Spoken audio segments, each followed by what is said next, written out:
मैया देवहूति वहीं पर भगवान के चरणों की भक्ति में अनुराग होते हुए। देखो, एक होता है राग, एक होता है विराग और एक होता है अनुराग। अनुराग माने अति प्रेम भगवान से। जब अति प्रेम हो जाता है, अनुराग हो जाता है, तो ऐसे अनुराग में मैया एक नदी के रूप में परिणित हो गई। वही आज सिद्ध क्षेत्र कहलाता है।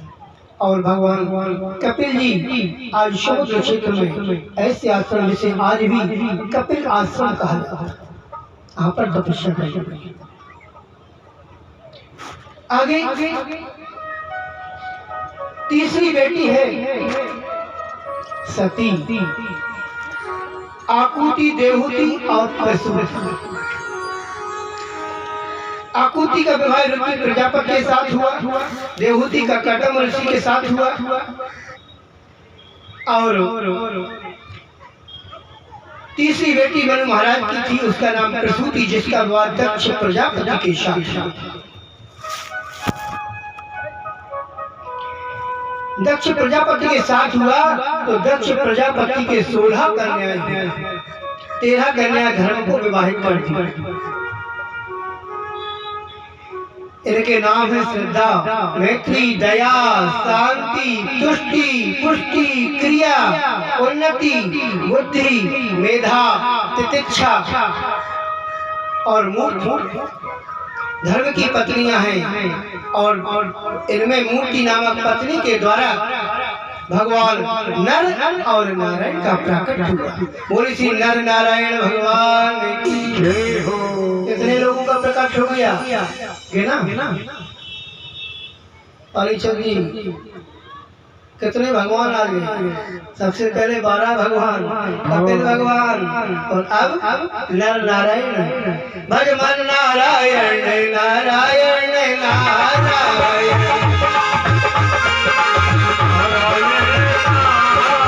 हेलो, आप लोग तालियां बजाए मुँह से कहीं तो हो रहा है कि यहाँ शंकरपुर में कथा हो रही। भज मन नारायण नारायण नारायण।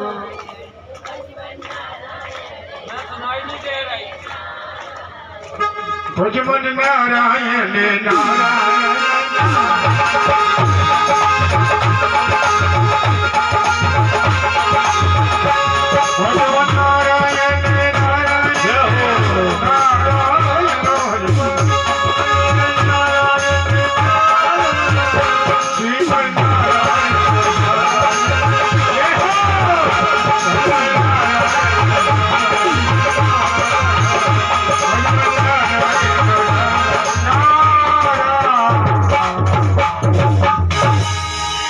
कन्या धर्म को और एक पितरों को दी स्वाहा और अग्निदेव को दी स्वाहा। तभी तो जब हम हवन कराते हैं ब्राह्मण लोग तो स्वाहा बोल करके आते, तो जब स्वाहा बोले उसी समय आप भी स्वाहा बोल करके जब आहुति देते हैं तो अग्निदेव के मुख में आहुति चली जाती है और उसके द्वारा देवताओं को मुक्ति मिलती है। क्योंकि भगवान देवताओं के मुख 2 ही हैं, बोले कौन? अग्नि और ब्राह्मण। ब्राह्मण को भोजन कराओ और जब वो गए आहा तो भगवान कहते हैं आनंद आ गया, भगवान के पास भोजन पहुंचना। क्योंकि ब्राह्मण मुख मासित बाहु राजन, भगवान का मुख ब्राह्मण है। तो ब्राह्मणों को भोजन या फिर अग्नि को स्वाहा, अग्नि के द्वारा और ब्राह्मण के द्वारा देवताओं को भोजन मिलता है। नहीं तो खूब 2 मन लड्डू चढ़ाओ, उनको भाव से खिला दो और आप लोग खुद खाओ। प्रभु को मिल रहा हो तो सो नहीं हो तो मन का क्या किया। अब दक्ष की पत्नी प्रसूति है, इनकी बेटी सबसे छोटी है, जिसका नाम क्या है? सती। अब सती का विवाह हुआ भगवान शंकर के साथ। सुखदेव जी महाराज कहते हैं कि शंकर भगवान के कोई संतान नहीं हुए। भव पत्नी सती भव देव मनुवृतः आत्मना सदृश्यः पुत्र न लेभे गुणशीलतः। सती जी सभी प्रकार से सेवा कर रही हैं। किंतु सती के कोई संतान नहीं है। बोले महाराज सती के संतान क्यों नहीं है? दक्ष प्रजापति का तो बताया। एक बार दक्ष को ब्रह्मा जी ने प्रजापति का पद दे दिया, और जब काऊ को मेहनत न करना पड़े, वो IAS बना दो तो क्या हो? उन्हें जब अनुभव नहीं है और अधिकारी पद दे दिया तो अहंकार तो आ ही जाएगा। तो ऐसे ब्रह्मा जी के पुत्र दक्ष प्रजापति का अधिकार दे दिया। आज सभी लोग स्वागत में बैठे थे। इन्होंने एक बात पे एक बृहस्पति यज्ञ किया। उस समय सभा में भगवान शंकर भी बैठे थे, ब्रह्मा जी भी बैठे थे। जब दक्ष आया तो दक्ष को देख करके सभी देवी देवता अपने स्थान से खड़े हुआ, क्योंकि राजा है। लेकिन भगवान ब्रह्मा जी खड़े नहीं हुए, विष्णु भी नहीं हुए और शंकर जी भी नहीं हुए। बोले ये नहीं हुए तो हम काहे खड़े हुए? उनने मन मानसिक रूप से स्वागत किया। लेकिन कुछ लोग अहंकारी जब तक तुम देह का स्पर्श ना करो पैरों का, तब तक वो चरण छूना समझते तो खड़े नहीं हुए। तो आज जो है शंकर जी को ये दक्ष प्रजापति विभिन्न प्रकार के अवसर कहने लगे। प्रेतावासेषु भूरेषु प्रेत भूते गणेवतः अष्टयो नमकं नग्नः व्यक्तिकेशो हसन्नुदन्। इस सभा में बैठे सभी सभा के लोग देखो ये कौन? बोले अमंगल भेष इसका, भभूति रमाए भूत प्रेतों को लगा साथ में लगा रहता है, ऐसी तो इसकी बुद्धि होगी। नंदी महाराज ने कहा महाराज इतना गालियां देना, हमारे शंकर भगवान ज्ञान के देवता हैं और हमारे इस गांव का नाम भी शंकर से चालू होता है। शंकर का मतलब है ज्ञान, और हमारे शंकरपुर में ज्ञान हो तो बड़ी कृपा। ज्ञान और भक्ति सामने यमुना मैया की अविरल धारा, जहाँ पर राधा मैया अपनी भक्ति का प्रवाह कर रही है। तो शंकर जी ने कहा जो ज्ञानी होता है वो कभी क्रोध नहीं करता। तो शंकर भोले बाबा ने कहा नंदी बाबा, बोले क्या है? बोले पहले विवाह में जाओ ना। तो मैया लोग सब गालियां देती है, विवाह में गालियां मिलती, हमें विवाह में तो गालियां मिली नहीं, तो विवाह के बाद ही सही गालियां सुन रहे तो कोई बड़ी बात नहीं। क्या बात है प्यारे। लेकिन नंदी पर जब सहा नहीं गया तो नंदी भगवान ने कहा अरे दक्ष तू बकबक करता है, इसलिए तेरा मुख बकरे का हो जाए। भगवान समझ गए अब तो साफ झगड़ने लगेंगे लोग। क्रोध जब हो तो वहां से हट जाना चाहिए, नहीं तो क्रोध में और अग्नि भड़कती है, क्रोध बनता है, झगड़ा होते उठाए आसन चलती है। अब इसमें बदले की भावना से दूसरा एक घटिया हरिद्वार कैलाश पर्वत पर विराजमान सती जी महाराज शंकर जी सती जी को कथा सुना रहे हैं। भोले बाबा सती को कथा सुना रहे हैं, और कथा में जो है कभी भिंग नहीं करना चाहिए। अब हमारी माता मैंने बोले क्या? बोले कथा हो रही है और रोटी और अपने घर के लिए चल। ये बहुत बड़ा शाप लगता है। कथा भंग होने नहीं होना चाहिए, कथा पूर्ण हो इसके बाद ही जाना चाहिए। सत्यनारायण भगवान की कथा में लिखा है कथा हो जाए आरती और प्रसाद को लेकर के जाओ, नहीं तो बहुत बड़ा गलत प्रभाव पड़ता है। बोले कथा में भिंग कर दो तो कहीं ना कहीं गड़बड़ होती। आज सती मैया को भोले बाबा कथा सुना रहे हैं। ऐसी हम पति पत्नी मिलकर के घर में भगवान की चर्चा किया करो, आपस में सत्संग किया करो,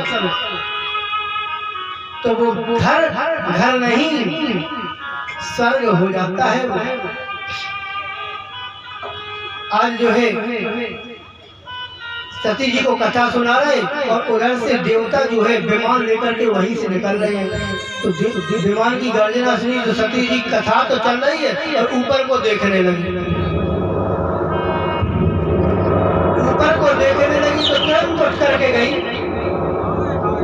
और पूछा कहाँ जा रहे हो? अरे बोले आपके पिताजी के यहाँ इतना बड़ा यज्ञ हो रहा है, तुम नहीं जा रही हो? निमंत्रण नहीं आया? बोले ना मुझे पता नहीं। अरे हो सकता है भूल गए हो और देवता जानबूझ के गए। अब जैसे कोई सबको निमंत्रण दे, एक लोग को छोड़ तो लोग भाई के द्वारे से जरूर कहा भैया तुम्हारा निमंत्रण नहीं है उसे पूजन के जैसे भागवत हो रही 5 तारीख को भंडार हो विशाल, देखो तो राम राम शिव पूजन है तुम्हें निमंत्रण 25 बार का, तो बुरा तो लगे।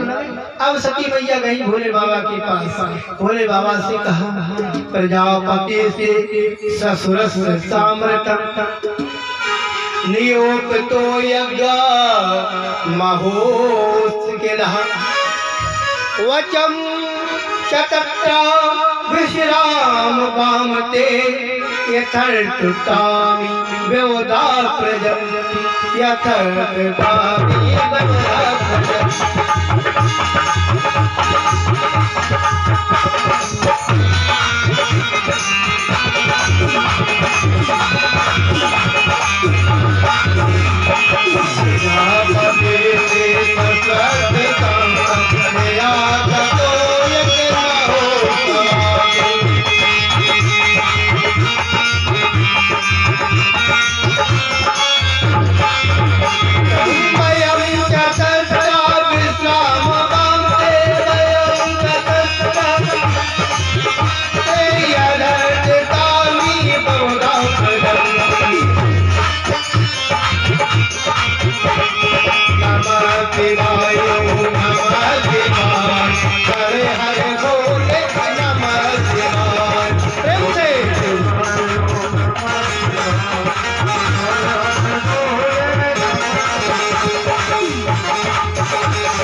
शंकर भगवान की जय हो। आज कथा चल रही थी, कथा में मन नहीं लगा और सती जी को मायके की पड़ गई और कथा भंग करी तो समझ लो क्या सती जी की हालत क्या हुई। अभी समझ में आ जाएगा कि सती जी को अपने शरीर की भंग करना। ऐसे ही कभी भी कथा में आओ, कथा आरती भी करके जाओ, कोशिश। अब ज्यादा ही कोई काम है तो चली जाओ, कोई बात नहीं, समय पर आओ, समय सही। तो आज भोले बाबा ने कहा कि निमंत्रण जानबूझ के नहीं दिया, लेकिन दुख मुझे इस बात का है कि मेरी वजह से अपनी बेटी को भी बिसरा दिया। कैसा पिता, पिता को तो बेटी बड़ी प्यारी होती है। बेटी वो होती है जिसका जब जन्म होता है तो घर में बड़ा दुख होता है कि बेटी होती है, लेकिन वही बेटी जब बड़ी होती है अपने स्नेह और प्यार से इस घर में इतनी प्यारी हो जाती है कि बेटी के बगैर घर चलता नहीं। इतना ध्यान अपने पिता का रखती है, इतना ध्यान अपनी माता का रखती है। अगर पिताजी कहीं गए हैं काम पे, लौट के आते हैं तो बेटा नहीं पूछेगा, लेकिन बेटी पूछे पिताजी आज आप बहुत थक गए हो, विश्राम कर लो, कुछ जलपान कर लो, क्या बात है तुम्हारी तबीयत ठीक नहीं है। ये बेटी कहेगी, बेटा नहीं कहेगा। और जब बड़ी हो जाती है तो पूरे घर का काम काज, लोगों का आना जाना सबको अपने स्नेह में लपेट देती है। और जो भाई गलती करता है, पिता से शिकायत होती है तो बेटी अपने ऊपर, पिताजी ये भैया ने गलती नहीं की, मैंने की थी। और जब अपने ऊपर ले लेती है तो पिता का सबसे ज्यादा आशीर्वाद बेटी पर होता है। कुछ नहीं कहती, डांट भी सहन कर लेती है बेटी। और वही बेटी अपने मोहल्ला पड़ोस में वो संस्कारी बेटियां सभी को प्यारी होती है। और जिस समय विवाह होता है तो विवाह के पहले से बेटियां मुख मोड़ लेती है, किसी की तरफ देखती नहीं है। अपने कमरे में जाती है और देखती है खिलौना, कल ये खिलौनों से हम खेलते थे, वो कल ये खिलौने हमसे छूट जाएंगे। ये किताबों से हम पढ़ते थे, ये किताबें हमसे छूट जाएंगी। जिस बगीचे में हम सहेलियों के साथ खेलते थे, वो सहेली अभी अब नहीं मिलेगी। जिन भाई बहनों की माताओं के साथ बैठते थे, बातें करते थे, अब वो भाई बहन भी छूट गए। तो बेटी की तरफ जब कोई देखता है तो बेटी नीचे गर्दन डाल लेती है। क्यों? अगर उसकी तरफ देखती तो रोना आ जाता है। लोग वह कहते हैं कि बेटी का विवाह आ गया और पता नहीं क्यों ये मुख मोड़ नहीं है, लेकिन बेटी कभी मुख नहीं मोड़ती।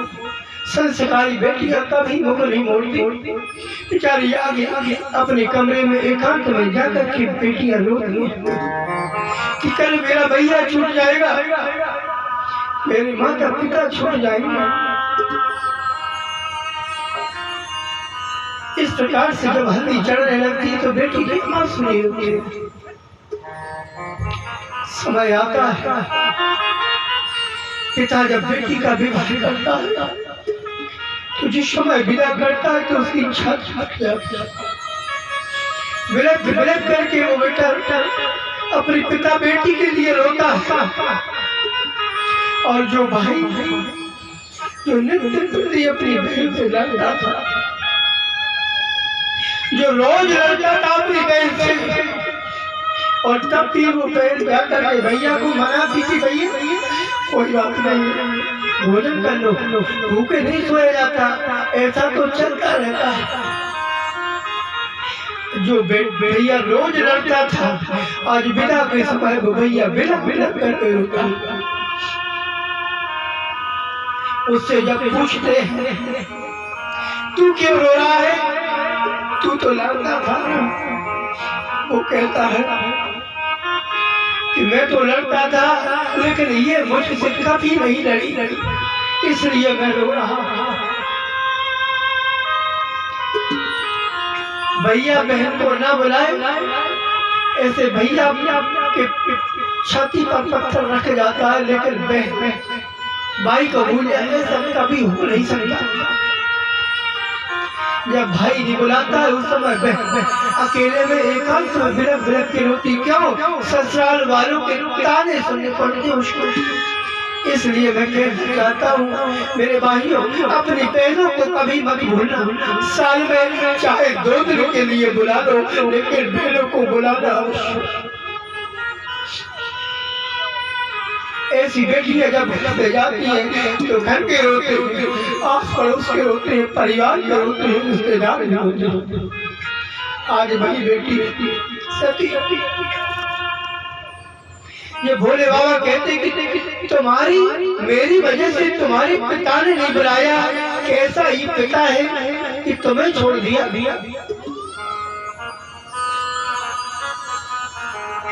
तुम्हें छोड़ दिया, ऐसा नहीं करना चाहिए था। कहते हैं कहो नीक मोरे मन भावा, कहो नीक मोरे मन भावा।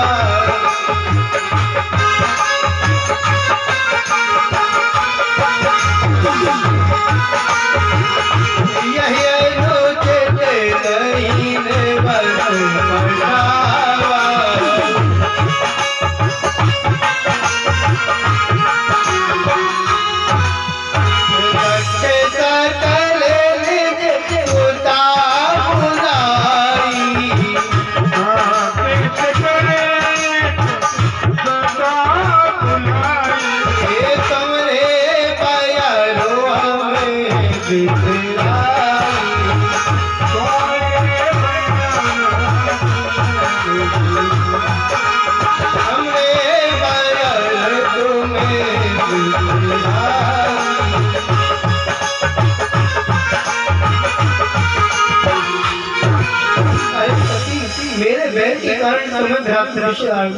पूरी बता दी कि ब्रह्म सभा में हम गए, खड़े नहीं हुए, बस इसी की वजह से।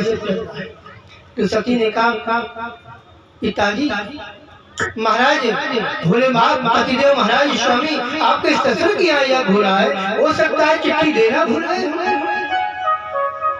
यदि वृक्षिष्यामि हाद मद्वृधो भद्रम भवत्यात्तदो भविष्यति। सती जी बिलख के रो रही कहती है, स्वामी संभावितस्या सजना पराभवो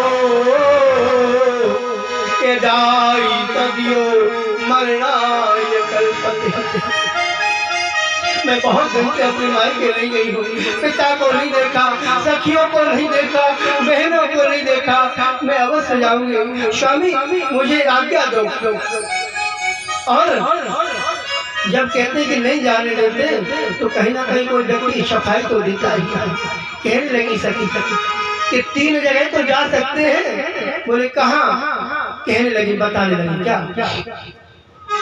और जगपी मित्र पशु जगपी मित्र प्रभु और पितु गुरु के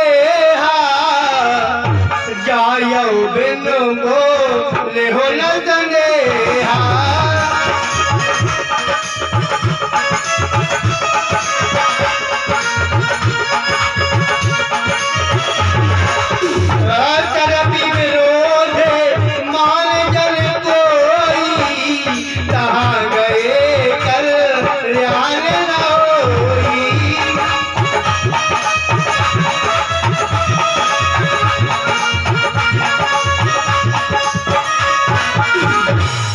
मैया बोली, स्वामी पिता के यहाँ, मित्र के यहाँ, भगवान के यहाँ, गुरु के यहाँ बिना बुलाए तो जा सकते हैं? गुरु के यहाँ गुरु बुलावा भेजे नहीं, गुरु के यहाँ बिना बुलाए जाना चाहिए। और मित्र के यहाँ बिना बुलाए चले जाओ कोई बात नहीं, और पिता के यहाँ भी बिना बुलाए। क्यों? 7 बात वचन सबने सुने होंगे। सती जी स्वामी जी ने कहा बिना बुलाए पिता के घर मत जाना। भोले बाबा ने सती जी ने कहा महाराज ने सुन ले, अगर हमारे भैया के लला भाव है तो हम बधाओ लेते जे है नहीं खा। बोले हाँ बधाओ वही तो जरूर जाओ। तो बोले पिता के यहाँ जाना चाहिए बिना बुलाए, तो हम जा सकते हैं। तो भोले बाबा ने जाना तो चाहिए, लेकिन कब? तदपि विरोध मान जन कोई तहाँ गई कल्याण। जहाँ पर आपका विरोध ना हो, जहाँ सम्मान हो वहाँ तो जाओ, और जहाँ सम्मान ना हो वहाँ पिता के घर भी न जाओ। अगर हे दृष्टि से देखा जाए, क्यों जाना कहाँ चाहिए? आवत ही हर से नहीं और नैनन नहीं सनेह, और तुलसी बहा न जाइए जहाँ कंचन बरसी। ऐसी जगह पर मत जाओ जहाँ पर चाहे कंचन बरस रहा हो, सोना बरस रहा हो, लेकिन मान सम्मान ना मिले तो वहाँ जाना नहीं चाहिए। तुलसी कहत पुकार के जग सुना हो सकल के काज, अन्न दान गज दान ते और दान बड़ो सम्मान। सबसे बड़ा सम्मान है। कितने भी दूर हो, यदि प्रेम है तो लोग भागे चले जाते दूर, और इसलिए नहीं है तो पास में रह के भी लोग पास में जाते नहीं। इसलिए सती ने देखा क्या करें। बोले महाराज हम जाएंगे, आप आज्ञा दो। भोले बाबा ने कहा जाना है तो जाओ, हम तो नहीं कह सकते कि तुम जाओ। अब सती जी बेचारी जाती है, लौट करके आती है शायद भोले बाबा को, और सती जैसे ही लौटती तो भोले बाबा आंखें बंद कर लेते, फिर दूर तक चली जाती है, फिर सोचती है बाबा देख रहे होंगे, मुड़ करके देखते तो भगवान बाबा आंखें बंद कर लेते। जब समझा भोले बाबा ने ये नहीं मानेंगे तो आज नंदी से कहा जितना भी सामान इनका हो पूरा सामान लाद लो और मैं सामान के ले जाऊँ। क्यों? क्योंकि भोले बाबा जानते थे, क्यों अब ये मानेगी नहीं तो वहाँ जब मेरा अपमान देखेंगी उस समय या फिर जिंदा लौट करके नहीं आएगी। क्योंकि पतिव्रता नारी वही है, माई के जाए और पति का यदि अपमान हो और पति वहाँ से जाने लगे तो पत्नी का कर्तव्य बनता है मायके को छोड़ दो पति के साथ, क्योंकि पति के साथ जिंदगी चलेगी, मायके वाले तुम्हारी जिंदगी पूर्ण नहीं कर पाए, और मायके वालों को प्रेम होगा तो फिर भी बुलाएंगे तुमको। आज क्यों? और दूसरा, जब कोई व्यक्ति चला जाता है, आता नहीं, तो उसकी सामान घर पे देखते, फोटो देखते तो याद आता है। तो भोले बाबा ने कहा याद ही ना आए, इसलिए सब सामान पहुंच गए। और उधर दक्ष ने कह दिया कि सती आए तो कोई स्नेह से मत देखना।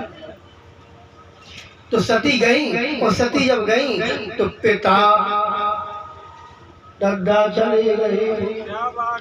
पिता भवन जब गई भवानी, दक्ष काहू न सना। जैसी पिता के यहाँ गई तो दक्ष के डर के मारे जो लोग देख रहे हैं, अब बेटी माँ के जाए तो लोग बोलते हैं अरे बहन कब आ गई, बेटी कब आ गई। तो इतने में बहन जी का दिल खुश हो जाता, लोग सम्मान करते हैं, पैर छूते। और बेटी गांव की हो और गांव में आए तो सब लोगों को सम्मान करना चाहिए। ये नहीं कि बगल से निकल जाओ, बेटी से ना बोलो, क्योंकि बेटी को सबसे स्नेह होता है। कोई नहीं बोला, सती को बड़ा दुख हुआ, लेकिन गई। तो आज माँ माँ होती है, माता को माता नहीं होती। लेकिन आज कुछ करे हुए कुछ माताएं आज भी को माता होता, बच्चों को छोड़ करके चली जाती हैं। कैसी माता है ये? पूतना है, माता थोड़ी। माता होगी तो कभी को माता हो ही नहीं सकती। तो पिता के भवन में जब गई तो सबसे पहले माता बनी तो हृदय से लगा लिया, आओ बेटा, गले से लगाया, कैसी हो? लेकिन बहनों ने देखा तो देख करके मुस्कुरा लिया। बहनें ताना देने की, कैसी है? बड़ी बहन हो तो छोटी बहन बेटी के तरह होती, लेकिन बहनें हंस रही हैं। अरे बेटा कोई बात नहीं है, पिताजी ने निमंत्रण नहीं दे पाया होगा, कोई बात नहीं, तुम आगे बढ़िया किया, अच्छा किया। और हंस व्यंग कस रही सखी को बुला। जब अपने ही लोग अपनों को ताना मारे तो व्यक्ति का जीना मुश्किल हो जाता है, और दूसरे लोग ताना मारे और अपने सम्मान करें तो व्यक्ति जी सकता है। एक बार लोहा सोने में आपस में बात हो रही थी। लोहे ने कहा, सोने ने कहा अरे जब तुम्हारी पिटाई होती है तो बहुत चिल्लाते, और हमारी पिटाई होती तो हम तो ज्यादा नहीं चिल्लाते। सोना बोला कल सोना तो खट खट खट और लोहार की ठक ठक ठक। तो बोले जोर जोर से तुम चिल्लाते हो। लोहा बोला सुनो, हमें जो मारता है वो लोहा ही है, अपना ही है जो मुझे मारता है, इसलिए तो चिल्लाते हूँ। अपने जब मारते तो दर्द ज्यादा होता है, लेकिन तुम्हें जो मारता है वो सोना नहीं मारता, तुम्हारे नहीं मारते, वो लोहा मारता है तुम्हें, दूसरे मारते इसलिए तुम चिल्लाते हो।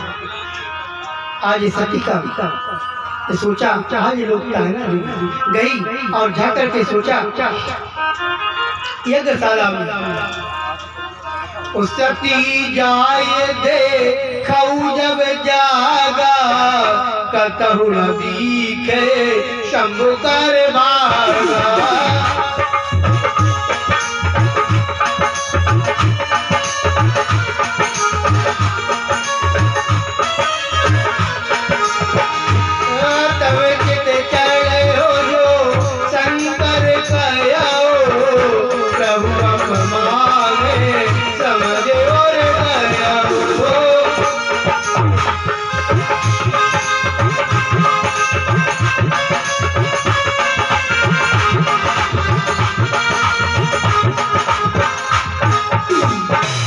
देखा कि हमारे भोले बाबा का ये स्थान न कोई स्थान नहीं, सब देवताओं का है। तो आज बड़ा गुस्सा आया, कहा पिताजी यद्यपि यज्ञ कारण दुख नाना, वो सबसे कठिन जाति अपमान। कहा पिताजी उस शंकर को जिसका शुभ नाम दो अक्षर लेने से लोगों का कल्याण हो जाता है, उसका तुमने अपमान किया। आज मुझे अपनी देह पर तरस आता है, जब मेरे पति मेरे स्वामी मुझे दक्ष सुता कहकर के पुकारते हैं, और अब यदि वो दक्ष सुता कहकर के पुकारते हैं, पुकारेंगे तो मुझे अपना मुख ये देह दिखाई कैसे त्रिपुर को दर्शन कर सकता। सही कहा था, वहाँ मत जाओ, जहाँ पर अपमान हो वहाँ नहीं जाना चाहिए। आज सती की आंखों से अश्रु आ रहे हैं, और कहा पिताजी अब ये देह में रखोगे नहीं, क्यों? मुझे शर्म आती है कि मेरे स्वामी जब मुझे दक्ष सुता कहेंगे, इसलिए इस देह का यहीं पर देवावसान कर दूं। योग अग्नि को आवाहन किया, आसन लगा करके बैठ गई और भगवान का ध्यान शुरू कर दिया। हे नाथ, मैं जब भी जन्म लूं तो केवल तुम ही मेरे स्वामी बनना। तजा हो तुरंत देहिते तू और धर चंद्र मोल ब्रस के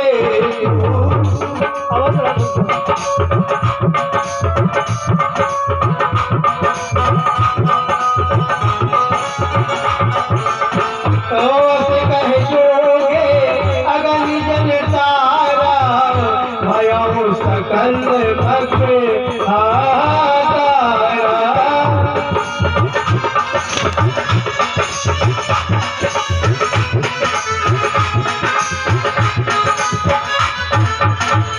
हाहाकार मच गया यज्ञशाला में।